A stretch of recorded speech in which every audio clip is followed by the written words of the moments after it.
I read a big old stack of books in February. Let's talk about them. The first book I finished was on audio, and that book was The Maid by Nita Prose. So this is like a light, easy to read murder mystery with a bit of an intriguing premise. So we follow Molly Gray. Molly is somebody who works as a maid in a hotel, and she gets drawn into a bit of a murder mystery when she finds one of the guests dead in his suite. Oh dear. What follows is a mix of mystery, humour and a touch of quite heartfelt storytelling actually. So I feel like the novel's biggest strength here is Molly herself. She is very clearly neurodivergent.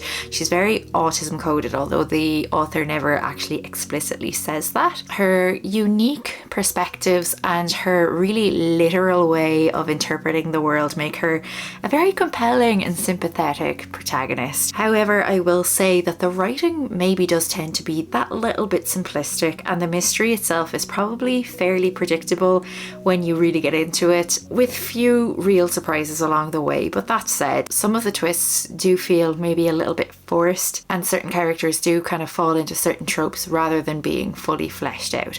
That said, I don't know if we're all that worried about these things if we're reading a cozy mystery. It is a decent choice if you're looking for something kind of cozy and undemanding with a bit of heart. It does have quite a bit of charm, but it lacks the depth and the complexity that could really make it stand out, I think. If you enjoy books with quirky characters and feel-good resolutions, then this might possibly be a book for you. Next up, and you're going to be seeing a lot of these this year because I plan on finishing this series this year, we have Fool's Errand by Robin Hobb. So this book was the first book in the Tawny Man trilogy, which is the third trilogy in the overarching realm of the Elderling series. I feel like I'm going to be saying that a lot this year. This is a stunning return to the world of Fitzchivalry Farseer. This is set many years after the events of the Farseer trilogy, which is the first trilogy in the whole series.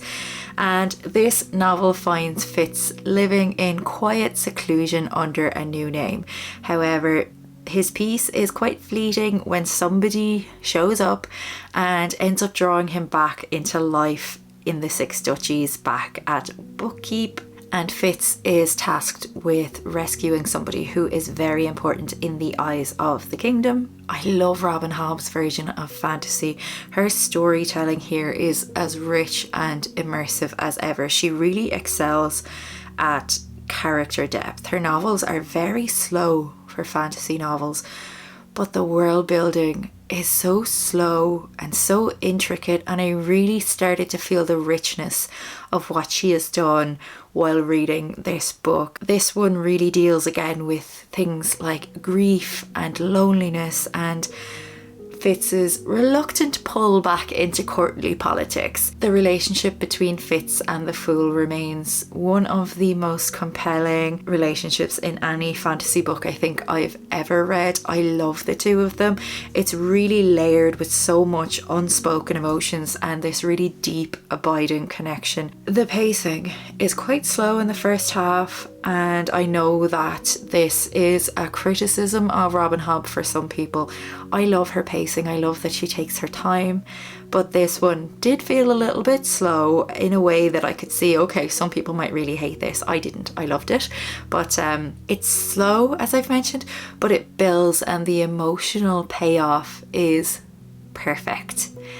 That's all I'm going to say about that. The second half is really filled with adventure and magic and political intrigue, and really does move at a sharper pace, culminating in a powerful and bittersweet ending that really reminds us why Hobb is a master of her craft. Overall, Fool's Errand is a deeply rewarding continuation of Fitz's story, and it really blends so much introspective character work, and it's just a really high stakes fantasy. And I think people who loved the first trilogy, the Farseer trilogy, will really enjoy coming back into this. And then from fantasy to literary fiction, so we have a historical novel written by Colm Tóibín, The Master, not the book The Master, he does have a book named The Master. The book that I finally read was Brooklyn by Colm Tóibín. So this book is set in a small Irish town in the southeast of Ireland. It's set in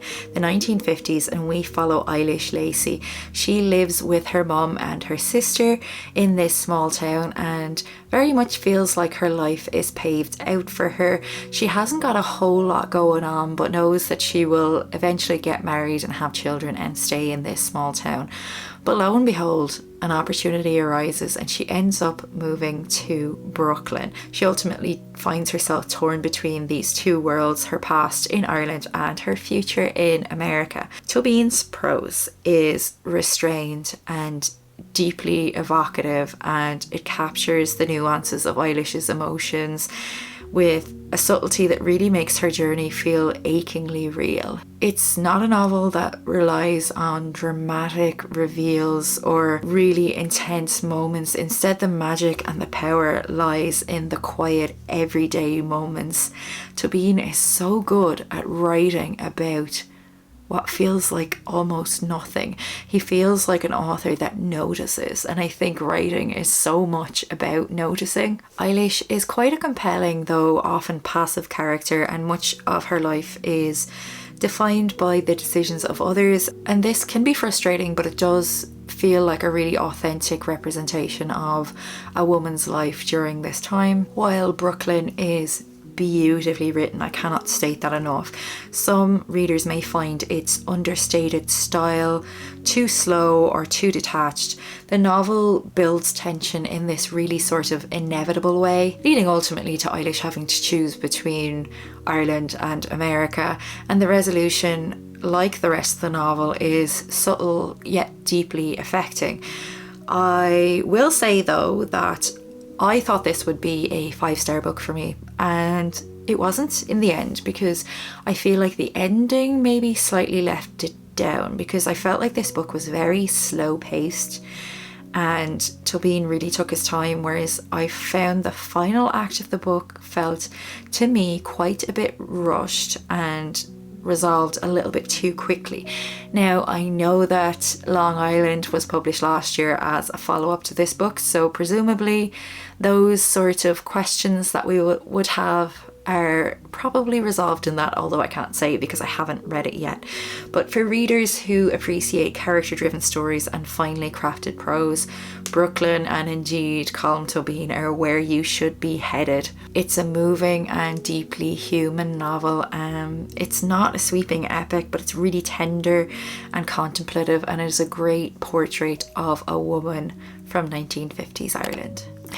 Next then, how do you even talk about this book?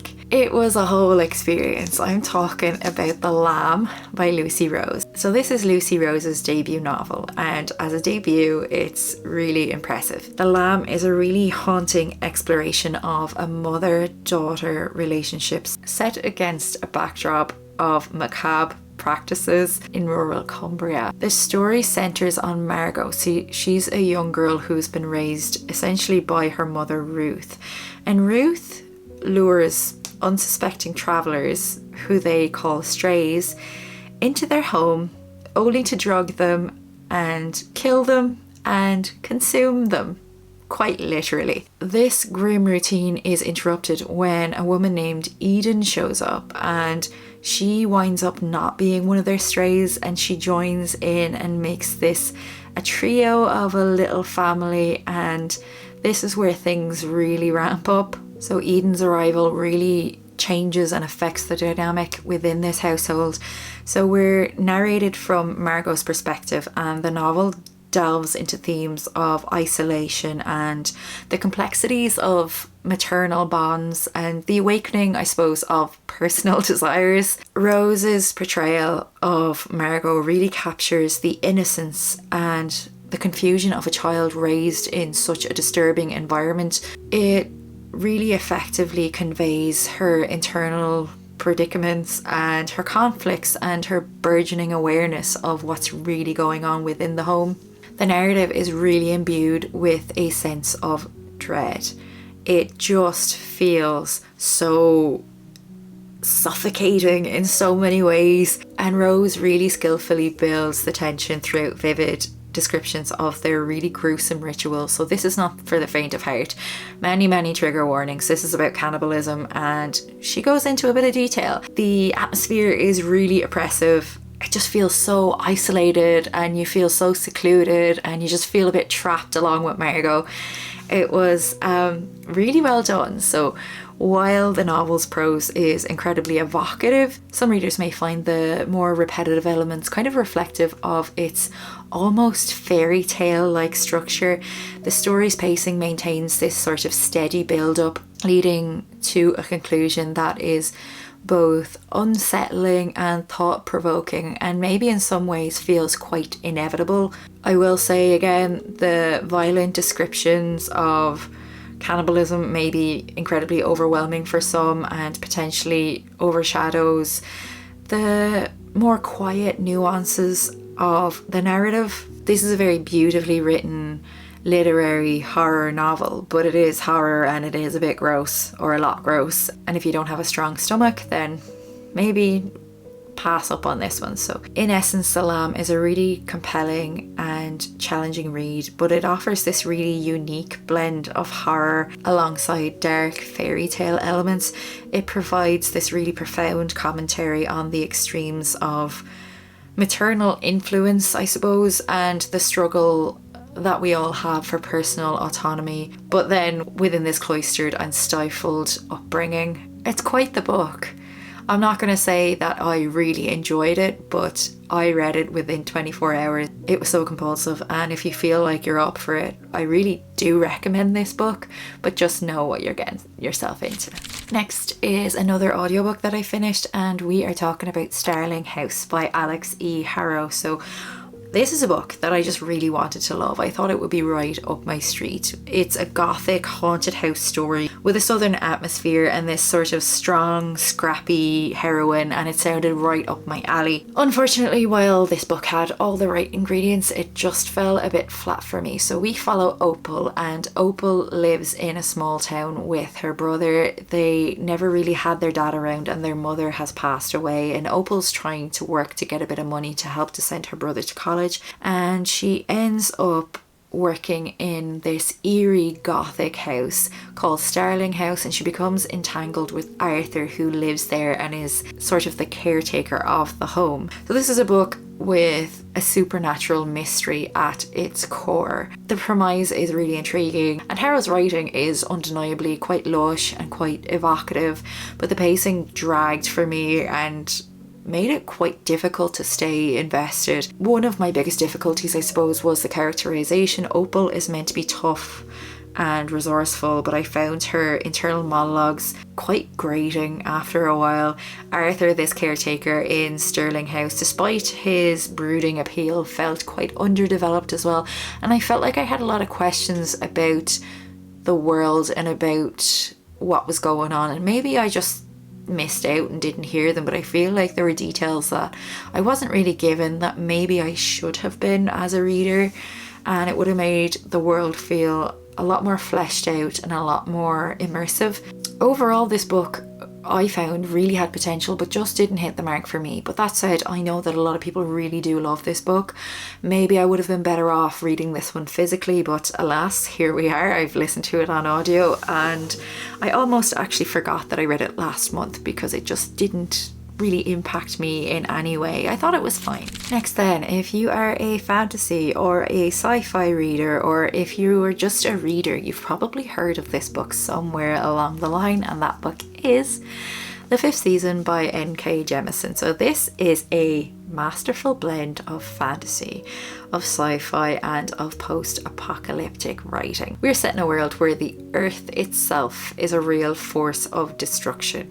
It really weaves intricate world building with really powerful and human narratives. So we are set in the Stillness, which is a land that is forever threatened by these huge seismic events. We're following a few different perspectives here, and there's a really interesting type of character within this book called an origin, and these are people who are in many ways almost entirely shunned and hated and feared. They can manipulate energy within the earth, but people are just afraid of them and don't want to embrace them. and as a result of fear there's a lot of hatred. The prose here is really sharp and evocative and shifts between second and third person narratives, which I thought would potentially be incredibly grating, but it worked very well in terms of immersing the reader into the story. This novel massively explores themes of oppression, resilience, themes of survival and racism and power structures, the cost of change and adaptability, and just the strength of human will. It's absolutely not a book that will hold your hand, which is great. It gives you the information but doesn't feed you all of the answers. You kind of have to think a bit when you're reading this book. I will say I got probably about 2/3 of the way through this book and couldn't understand why people loved it so much. I found it very difficult to get into, I won't lie.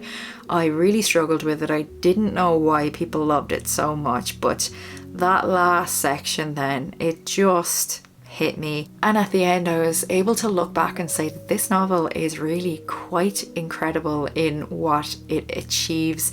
It's intellectually rich, it's emotionally devastating, and I'm really quite excited to continue on with this trilogy, which is not something that I thought I was going to say while I was reading it initially. Another fantasy then, and this is a young adult fantasy, and I'm talking The Crimson Moth by Kristen Ciccarelli. I should have looked up how to say that before I spoke about it on the internet, but here we are, we're going with it. So this is the first entry in a dramatic duology that blends elements of fantasy, magic and romance. So it's YA and it is essentially romantasy, and you get what you expect, I suppose. We're set in a fantasy world that feels really reminiscent of the witch trial. So we're in a world where witches are hunted and persecuted and killed for being witches. This is a dual POV novel, so we focus on Rune, and Rune is by day a witch hunter, but that's a bit of a ruse because at night she is trying to find and to save witches from certain death.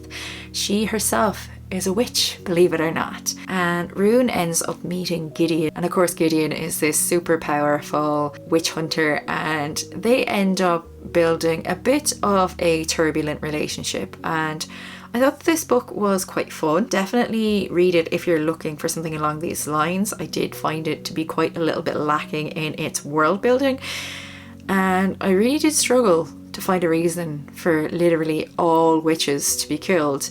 Like, it was explained why witches are being persecuted, but I'm like, why was every witch tarnished with that one thing then? I don't know. My copy also had quite a few typos, which is really frustrating because it's something that really just pulls me out of the story. Rune was this really wealthy character, and she was surrounded by really close friends who really struggled financially, and I just can't for the life of me figure out why she didn't be like, oh, I'll pay for your whatever. Not as a display of wealth, but just as a nod to their friendships. Also, the prose is quite cheesy, and there was one line that just sticks in my head, and it goes, were you born massive, or were you once fragile and small like the rest of us? So take from that what you will.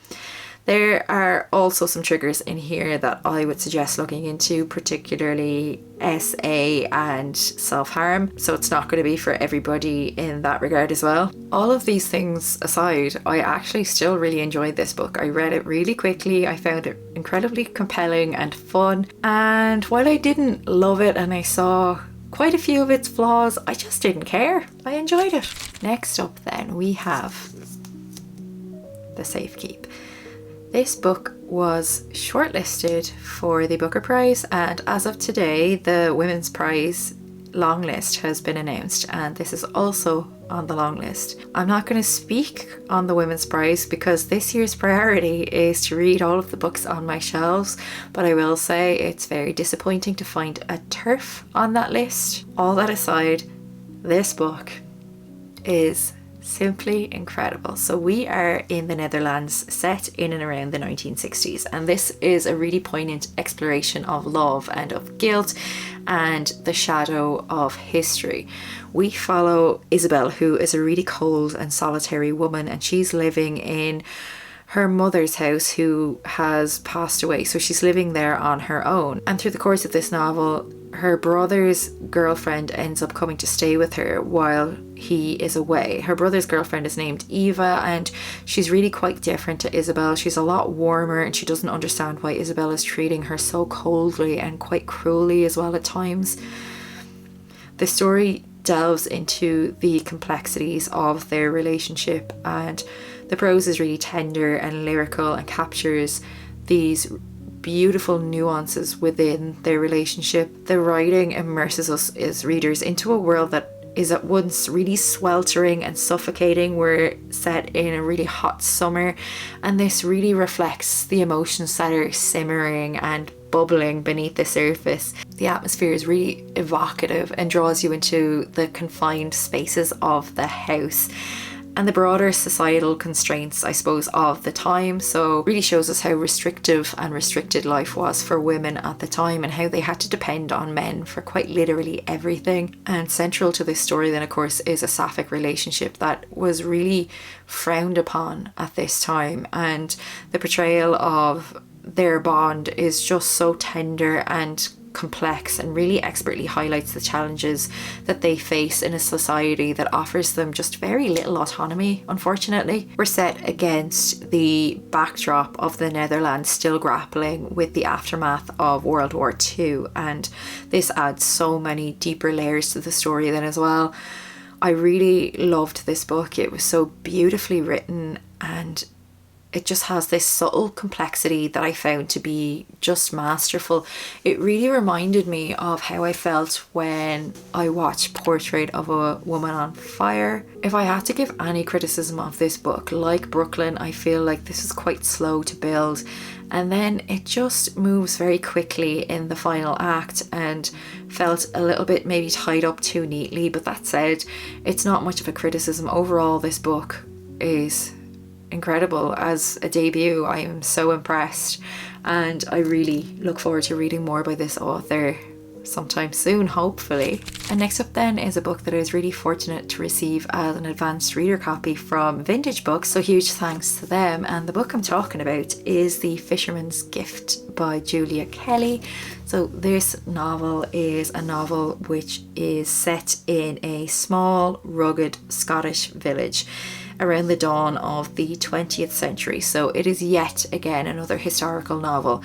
This is a story that's really woven with rich emotion and atmosphere, and at its heart, the complexities, I suppose, of human relationships are really at the fore in this one. This novel juxtaposes two timelines. So Dorothy, who is our main character, when she arrived on this island, and then also now, many years later. I don't want to speak too much on the plot here, because what the author does is she delivers important plot points really slowly throughout this book, and it makes it really compelling. And I read it just really curious about what is happening and what has happened. And again, it's another book with really tender and lyrical prose, and I felt like it really captured the raw beauty of the Scottish coastline and expertly transports the reader into the depths of village life. We read a lot about the suffocating grip of loss and the tender and turbulent connections that can offer solace. So Dorothy's resilience and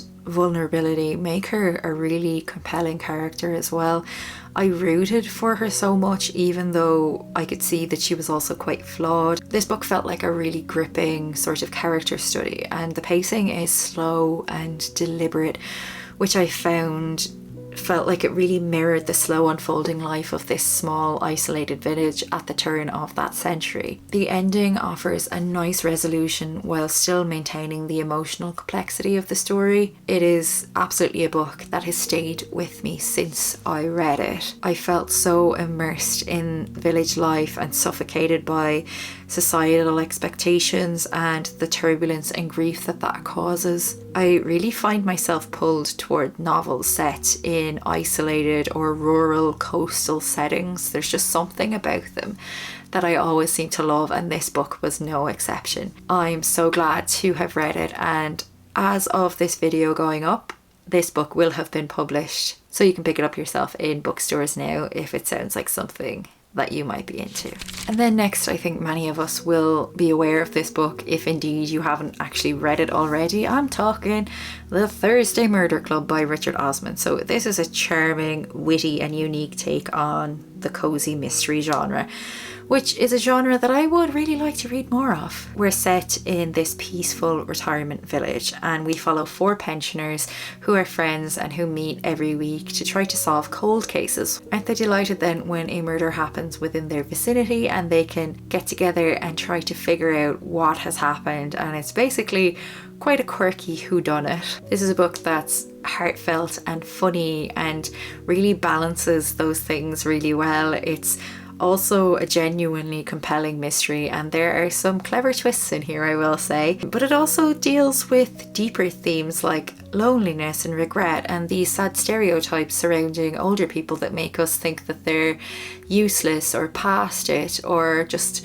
don't have anything to offer, which is such a shame. The pacing is really brisk, the mystery is intriguing, and it's a truly charming novel. I can see why so many people love this book so much.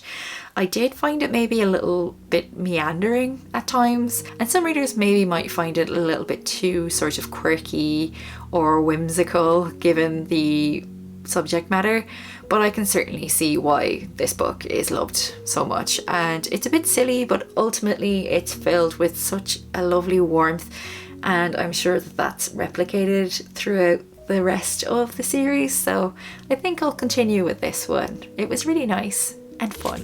Next up then is a children's novel, and I'm talking Moominpappa at Sea by Tove Jansson. I expected a lovely little light-hearted read from this one, and that's not what I got. It really does feature the charm and humour of other Moomin installments, but this one really takes on a very reflective and melancholic turn. It deals with themes of things like identity and solitude and our eternal search for purpose.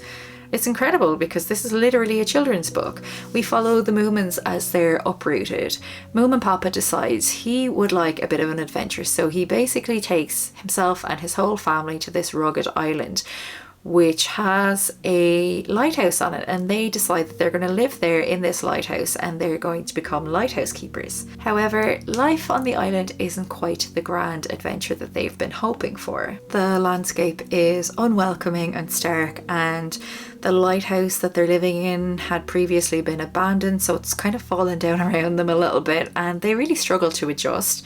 The writing is very evocative and makes the island feel both desolate and quietly beautiful. This is another book that in some ways feels sweltering and suffocating and delves into some unspoken tensions between family members. I was expecting, as I've mentioned, a light-hearted sweet story, but this was actually quite a bit darker than I had anticipated. But that said, it's not a criticism. I really enjoyed it. I thought it was really refreshing to read a children's book that wasn't necessarily like rainbows and butterflies. There are some more difficult themes in this book and I was really glad for it. This really felt like a surprising and poetic reflection on self-discovery and I suppose the quiet forces of our natural world. And then last was the final audiobook I finished in February, and I'm talking The Midnight Feast by Lucy Foley. So this book offers what we expect from Lucy Foley. There's a familiar blend of suspense and mystery. This is set in the English village of Toome, and the novel revolves around the grand opening of this luxury resort called the Manor. And the Manor has been built on land that is once again by the sea. We're noticing a theme for last month, are we? I am. It's essentially this place that's really expensive and is full of just privilege and privileged people, and it's the opening weekend and the locals aren't quite too happy about this place. They've sort of interfered with local life and they haven't really hired any locals and they've just sort of swanned in with their money and their privilege. This particular resort has been developed by a woman named Francesca and her husband Owen. The story intertwines folklore, and while the attempt at a plot like this is commendable, I personally did find that it just felt quite a bit flat, unfortunately. It's certainly not a very fast-paced thriller. It's probably a little bit more slow sober, and the characters, like, my god, they felt quite a bit flat. Like Francesca is essentially a caricature, and I'm sure that this was intentional, but it really felt quite a bit over the top to me. She was just such a caricature of privilege and of somebody who's grown up with money and hasn't had any huge hardships and has gotten everything that she's wanted, and she's very difficult to like. The plot ultimately felt a bit predictable, and it did have a few twists that I wasn't expecting. It is moderately engaging, and sure, I'd say read it if you find the premise to be appealing. I ultimately found the whole thing to just be quite a bit unsatisfying. It is a little bit creepy at points. There's definitely things happening here where we're like, I want to know more, but ultimately it just didn't do it for me. I'm sad to say it. But that's it, there you have it. I feel like I've had actually a really incredible February in terms of reading. I thought I wasn't reading a whole lot at all, but that's quite a few books, right? And I enjoyed most of them, so that's always nice to say. So have you read any of these books? Let me know what your favorite reads were for February. I did have one DNF. I don't tend to speak about them on my channel, but if that's something you'd like me to speak on more, do let me know, because they do happen quite frequently. If you want to leave a comment but you don't know quite what comment to leave me a rainbow, because it's raining outside but it's also really sunny and I can quite literally see a little bit of a rainbow, which is lovely. And so that's all from me, pals. I'll chat to you next week in another video. Take care, mind yourselves, and bye bye.